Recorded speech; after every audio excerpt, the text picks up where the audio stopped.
There is a mahloket, an argument amongst the holy Rishonim as to what happens when someone is having a meal and he begins a meal within the day and the meal continues the following evening. For example, on Purim, we had a situation where most families would do the Saudah of Purim towards the evening before sunset. They would sit and eat a meal, and you'd continue your meal onto Mosai Purim, what we call. So at the time they will be doing Birkat HaMazon, even though they had eating the meal in daytime, but the Birkat HaMazon would normally be done after sunset and possibly even after nightfall. So do they have to say Ala Nisim? We know in Purim we say Ala Nisim. Do you have to say Ala Nisim? This question will be applicable when you're eating on Shabbat and Sudah Shlishit, and it goes on to Motzai Shabbat. Do you say Retzeh or you don't say Retzeh? Same thing as by Rosh Chodesh. Do you say Aleh V'Yavo or you don't say Aleh V'Yavo if you started your meal before nightfall, and it went on before nightfall, before sunset, and it goes on to after nightfall. So this is a mahloket between the Orchot Chaim and the Rosh. Whether you go after the beginning of the meal or you go after when you're making Birkat HaMazon. The Orchot Chaim holds at the Nagaot Maimoniot as well that you go after where you are now.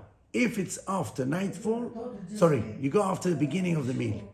If you began your meal before sunset and you've had kazait of bread, then when you're making Birkat HaMazon after nightfall, you have to mention Ya'aleh V'Yavo, Ala Nisim. Whereas the Holy Rosh says not like that. The Rosh in the Shuvot and Rosh put in the Tur that you go after when you're making Birkat HaMazon. If Birkat HaMazon is done after nightfall, Shabbat, not Shabbat, you do according to what the time you're making Birkat HaMazon. So it's clear. The argument, do you go after the beginning of the meal or do you go after when you're making Birkat HaMazon? The Shulchan Aruch seems to be siding like the opinion which holds that you go after the beginning of the meal. So therefore he writes, if you were eating on Purim early and you went on to the night, you have to say Ala Nisim in Birkat HaMazon. Same thing would apply to everything. However, there's a bit of inconsistency in the Shulchan Aruch's opinion. Because when in Al-Chod Shabbat, he does bring that if you're eating Seudat Shelishit and it goes to nightfall, you do mention Retzeh. But he also says if someone was for some reason having a meal prior to Shabbat, obviously he started the meal with an allowance, with a ter, there's certain conditions for that, and he went on to Shabbat, and obviously he has to stop his meal to make Kiddush.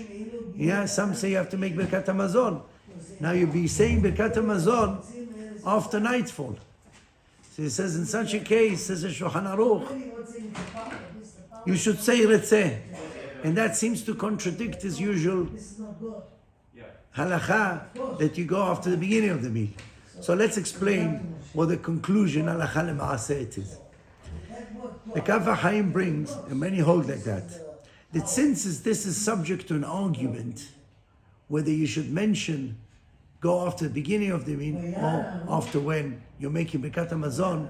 So the conclusion is that whenever the meal is not so important, i.e., that can be Ala Nisim on Purim, that can be Ya'aleh V'Yavo Rosh Chodesh, because on Purim there's an argument whether you have to have a bread meal.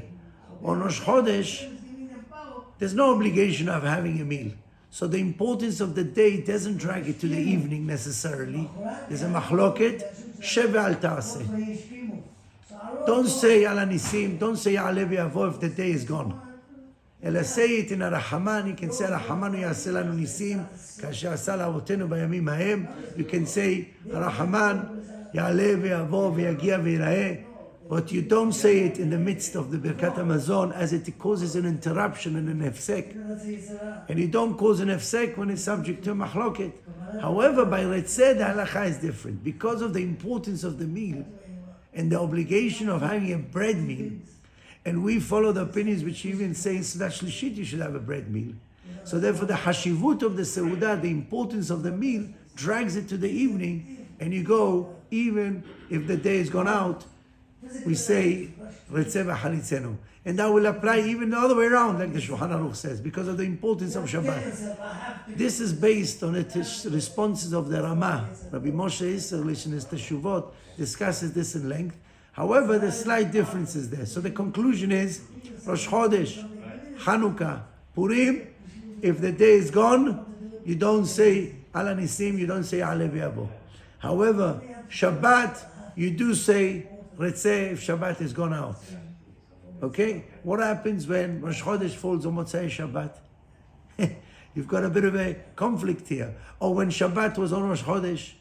So again, since Ya'aleh V'Yavo is not as crucial, as important as Retzeh on Shabbat, and you don't go back on it, therefore we will mention Shabbat and we won't mention Rosh Chodesh. Baruch Adonai Le'olam, Amen v'Amen.